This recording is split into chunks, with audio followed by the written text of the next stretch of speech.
We can see that here the base is same and there is a division between them. So we'll use this formula that when we have base same and there is a division between them, we subtract the powers. So this will become 2 raised to power 5x minus x. So it will become 2 raised to power 4x. This is in the root form, which is called as radical form. Okay, this is in the radical form. We will convert this also into exponential form. So how we do that?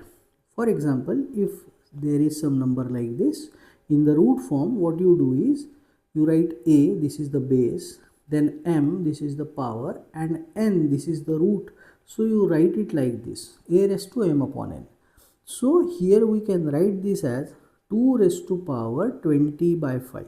So that means it is 2 raised to 4. This is also 2 raised to 4x. Now as the base is same and there is an equal to sign between them, that means 4x must be equal to 4. So if 4x is equal to 4, that means x must be equal to 1. So we get the value of x is equal to 1. I hope students, all of you have understood the question very easily, right? Okay, thank you so much for watching. If you like the video, please share with your friends. Bye bye.